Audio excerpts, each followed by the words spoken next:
السلام علیکم سامعین، آج ہم آپ کو بتائیں گے پاسپورٹ کا ظہور کب ہوا اور یہ سرکاری دستاویز میں کیسے تبدیل ہو گیا۔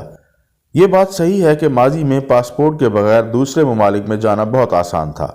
1850 کی دہائی کے وسط سے پہلے ملک سے دوسرے ملک جانا کافی آسان تھا۔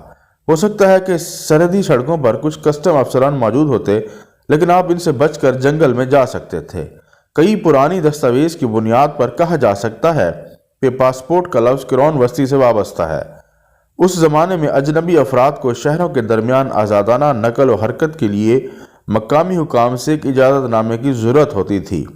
یہاں تک کہ ساحلی شہروں میں بھی بندرگاہوں میں داخلے کے وقت ملتی جلتی دستاویز طلب کی جاتی تھیں۔ اکثر تاریخی ذرائع کے نزدیک برطانیہ کا بادشاہ ہنری پنجم وہ پہلی شخصیت ہے جس نے ہم عصر پاسپورٹ سے ملتی جلتی دستاویز پر انحصار کیا۔ برطانیہ کے بادشاہ نے سن 1414 میں جاری ایک آرڈیننس سیف کنڈکٹس ایکٹ 1414 کے ذریعے غیر ملکی اراضی پر اپنے شہریوں کی نقل و حرکت کو محفوظ بنانے کی کوشش کی۔ اس مقصد کے لیے ایک دستاویز فراہم کی جاتی ہے جس میں ان کی شناخت اور اصلی ملک کا ثبوت ملتا ہے۔ اس دوران سن 1435 سے 7 برس تک اس آرڈیننس پر عمل معطل رہا۔ بعد ازاں 1442 کے قریب اس پر دوبارہ عمل درآمد شروع ہو گیا۔ سن 1540 میں ایک نئی قرارداد کی بنیاد پر سفری دستاویز کا اجراء پرائیوی کونسل کا کام بن گیا۔ اس کے ساتھ ہی پاسپورٹ کا لفظ پھیلنا شروع ہو گیا۔ بعد ازاں سن 1794 میں دفتر خارجہ کے عہدیداران کو پاسپورٹ کے اجراء کی ذمہ داری دے دی گئی۔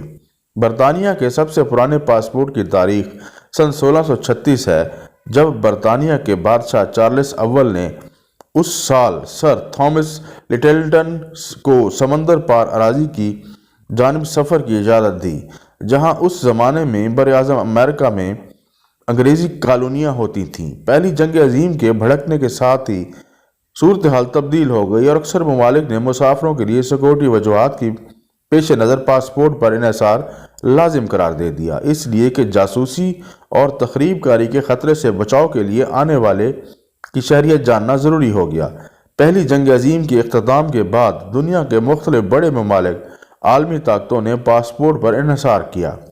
سال سن 1920 کے قریب لیگ آف نیشنز اقوام متحدہ قیام سے قبل بین الاقوامی تنظیم نے ایک اجلاس منعقد کیا جس کے دوران پاسپورٹ کے لیے معیاری ہدایات جاری کی گئیں، جو ان معیارات سے کافی حد تک ملتی ہیں جن پر آج انحصار کیا جا رہا ہے۔ اس طرح کی مزید دلچسپ معلومات جاننے کے لیے ہمارے چینل کو سبسکرائب کریں۔ شکریہ۔